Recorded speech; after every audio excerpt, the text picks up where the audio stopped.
சுற்றமனைத்தும் காப்பவனே, செய்தொழிலில் ஏற்றம் தருபவனே, எடுத்த செயலில் வெற்றி கொடு, என் ஆற்றல் பெருகிட அருளை கொடு. அடுத்ததாக படைப்புகளின் வழியே படைத்தவனை பாடம் சொல்ல முனைபவர், உணர்ச்சிகளின் பெருந்தி, ஓமைக்கு அணையா தீபம், என் மீது அன்பும் பாசமும் நிறைந்தவர், மெகா இன்ஸ்டிடியூட் ஆஃப் அக்குபஞ்சரின் டைரக்டர், எனது அக்குபஞ்சர் ஆசான் professor doctor SA. Tamim Ansari அவர்களை எம் மாணவர்களுக்கு வாழ்த்துரை வழங்க அன்புடன் அழைக்கிறேன். எல்லாம் வல்ல இறைவனின் கிருபையால் எம்எஸ்ஜி எஜுகேஷனல் ட்ரஸ்டினுடைய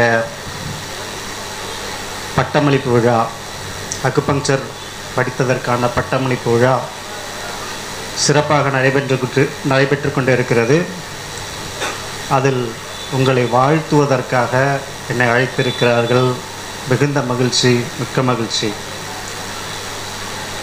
விழாவினை உங்களுடன் நானும் ஆச்சரியமாக பார்த்து கொண்டிருக்கிறேன். எம்எஸ்ஜி எஜுகேஷனல் ட்ரஸ்டினுடைய நிறுவனத்தினுடைய வளர்ச்சியை குழந்தையாக இருக்கும்போது எப்படி இருந்தது, இப்படி ஆலமரமாக வளர்ந்திருக்கும் போது, மரமாக கிளைகளாக பெரிய விருட்சமாக மாறி இருக்கும்போது எப்படி இருந்தது, செடியாக இருக்கும்போது எப்படி இருந்தது, இப்போ விருட்சமாக இருக்கும்போது எப்படி இருக்கிறது என்பதை பார்த்து மகிழ்ச்சியுடன் பூரிப்புடன் இங்கு நான் நிற்கிறேன். பட்டயம் பெறக்கூடிய மாணவர்களுக்கு அறிஞர் பெருமக்கள் டாக்டர் B.S. அன்வர் பாஷா உலவி ஹசரத் அவர்கள் மற்றும் குழந்தை தெரசா அவர்கள், மௌலவி ஜமால் ஜாஃபர் அவர்கள், பாஸ்டர் லாரன்ஸ் அவர்கள் என்னுடன் உங்களை வாழ்த்த இருக்கிறார்கள். அவர்களுக்கும் என்னுடைய நன்றியையும், உங்களுடன் சேர்ந்து என்னுடைய நன்றியையும் அவர்களுக்கு தெரிவித்துக் கொள்கிறேன். இந்த இறைவனுடைய பேராற்றல் நிறைந்த இந்த உலகத்தில், இந்த பிரபஞ்சத்தில் படைப்பினுடைய நோக்கம் அப்படின்னு ஒன்று இருக்கு. படைப்பினுடைய நோக்கம் என்ன? படைப்பினுடைய நோக்கம், படைப்பினுடைய நோக்கம் அப்படிங்கிறது எல்லா சூழ்நிலையிலையுமே நமக்கு ஏதோ ஒரு விஷயத்தை உணர்த்திக்கிட்டே இருக்கும், ஏதோ ஒரு விஷயத்தை சொல்லி கொடுத்துக்கிட்டே இருக்கும். நாம் ஒரு சில விஷயங்களை கற்றுக்கிட்டே இருப்போம். அது எல்லாமே ஒரு மையப்புள்ளியில் போய் சேர்ந்து உட்காரும். அதுதான் இறைவனுடைய ஆற்றல். எல்லா சூழ்நிலைகளிலுமே இறைவனுடைய ஆற்றலை உணர்வது தான் படைப்பினுடைய நோக்கம். அந்த படைப்பினுடைய நோக்கம் இறைவனுடைய ஆற்றலை உணர்தல் என்பது, நாம் இப்போ அக்குபஞ்சர் படித்து பட்டயம் பெற்றிருக்கோம்ல, நமக்கு ரொம்ப ஈஸியாக எளிமையாக கிடச்சிருச்சு. ஏன்னா இறைவனுடைய ஆற்றல் சக்தி அப்படின்றத உங்களுடைய முதல் பாடமான உயிர் சக்தியிலேயே நீங்கள் படிச்சிருப்பீங்க. உயிர் சக்தி அப்படிங்கிறது இறைவனுடைய மிகப்பெரிய ஆற்றல். அந்த உயிர் சக்தி உடம்புல எப்படி ஓடிக்கிட்டு இருக்கு, எந்தெந்த சேனல் வழியாக ஓடிக்கிட்டு இருக்கு, மறைவான உயிர் சக்தி ஓட்டத்தை கற்றறிந்த மிகச்சிறந்த என்ன சொல்கிற அந்த நன்மையை பெற்றிருக்கிறோம் நாங்கள். அந்த பாக்கியம் யாருக்கும் கிடைக்காது. இறைவனுடைய ஆற்றல் நம்ம உடம்புல இருக்குது, அது மறைவாக இருக்குது. அதை கற்றுணர்ந்த பாக்கியம் நமக்கு கிடைச்சிருக்கு. இது வேறு யாருக்கும் கிடைச்சிருக்க வாய்ப்பில்லை. தேர்ந்தெடுக்கப்பட்டவர்களாக நாங்கள் இங்கே இருக்கிறோம். இந்த ஆற்றலை உணர்ந்துட்டோம் அப்படின்னா, இந்த ஆற்றலை உணர்ந்துட்டோம், இப்போ கற்றுட்ருக்கோம், இப்போ நம்ம படித்து முடிச்சிட்டோம். இப்போ பயன்படுத்தணும். இப்போ பயன்படுத்தும் போது நிறைய டிஃபிகல்ட்டிஸ் இருக்கும். என்னென்னா, நிறைய பேருக்கு கஷ்டமாக இருக்கிறதுக்கு காரணம், அக்குபஞ்சர்னால் கொஞ்சம் கான்சன்ட்ரேட் பண்ண முடியல, நிறைய பார்க்க முடியல அப்படின்லாம் சொல்லுவாங்க. அதுக்கு அடிப்படை காரணம் என்னென்னா, சி அப்படின்னு படிச்சிருப்பீங்க நீங்கள், உயிர் சக்தி அப்படின்னு படிச்சிருப்பீங்க. இந்த உயிர் சக்தியை கவனித்தல் அப்படின்னு ஒன்று இருக்குது. Mind your C, mind your vital force energy and mind your points.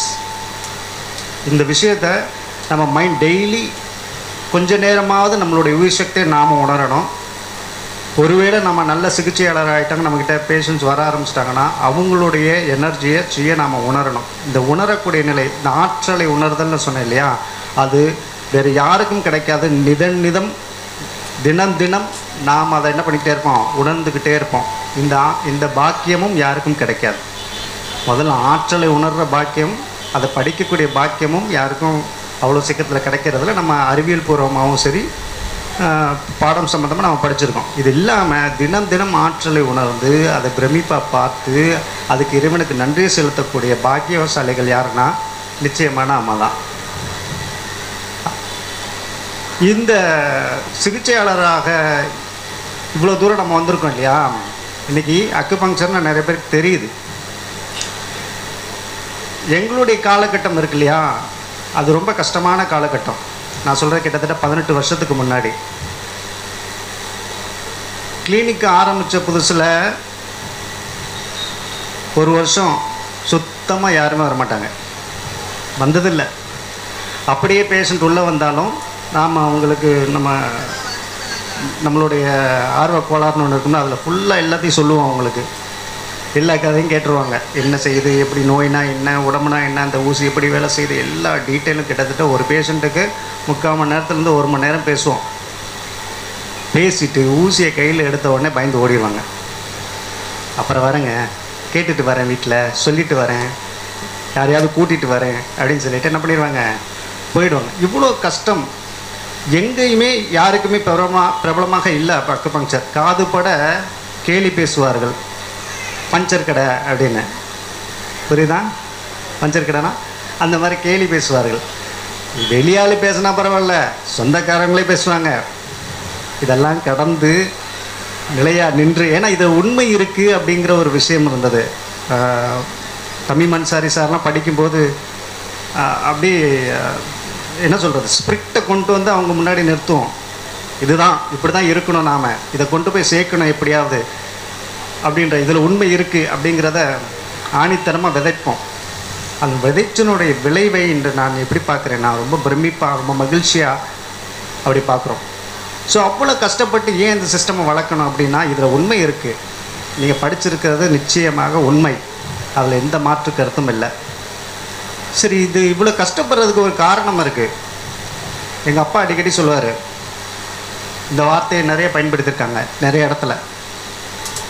அருளாதாரம், பொருளாதாரம் அப்படின்ற 2 வார்த்தையை எப்பயுமே பயன்படுத்துவாங்க.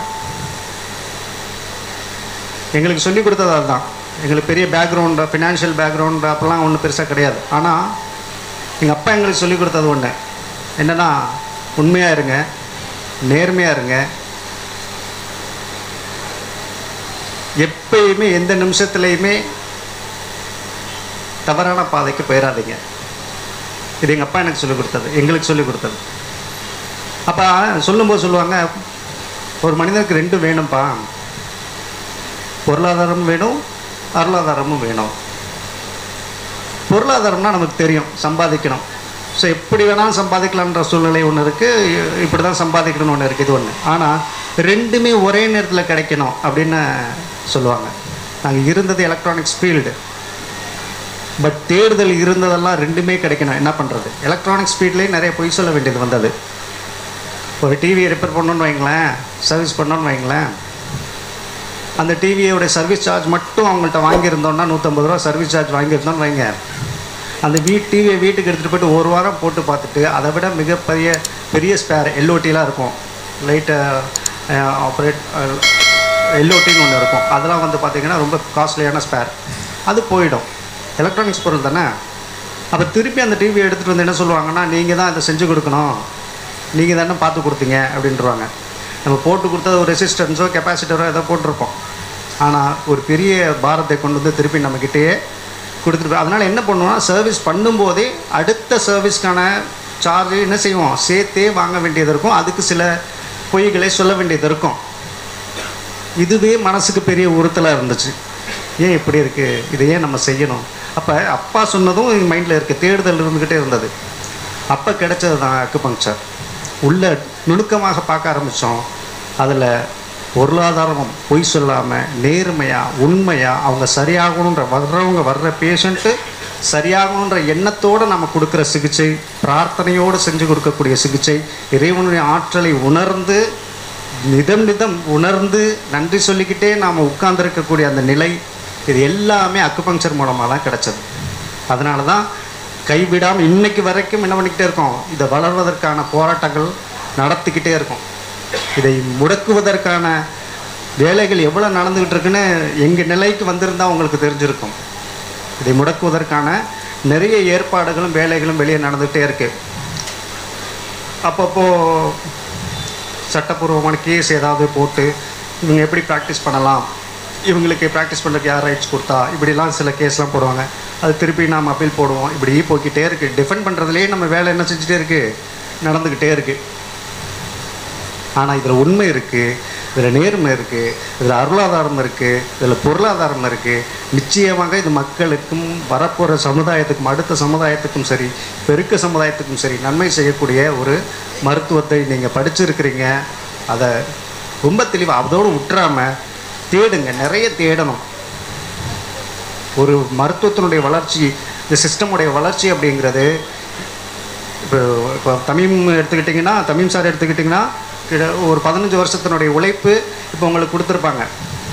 இப்போ இந்த 15 வருஷத்துடைய உழைப்பை அதோடு நின்ற போகிறதில்ல. எதுக்கு உங்ககிட்ட கொடுத்துருக்காங்க தெரியுமா?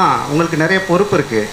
இந்த நிலையில் இந்த நிமிஷத்துலேருந்து அடுத்த நீங்கள் எடுத்துகிட்டு போக போகிறீங்க. அதை ரிலே மாதிரி, ரிலே ஓட்டம் பார்த்துருக்கீங்கல்ல, இதிலேருந்து நீங்கள் எடுத்துகிட்டு போக போகிறீங்க.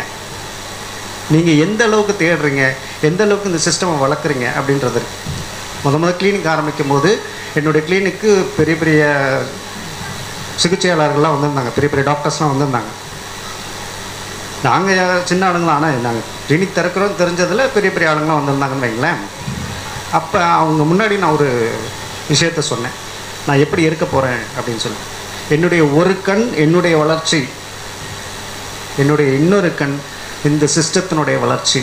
இது ரெண்டுத்துக்குமே நான் என்ன செய்வேன், கண்ணு கருத்துமாக போராடவே பார்த்துப்பேன்னு நான் சொன்னேன். இன்றைக்கு வரைக்கும் இறைவனுடைய கிருபையால் அதே வேலை தொடர்ந்து நடந்துக்கிட்டே இருக்குது.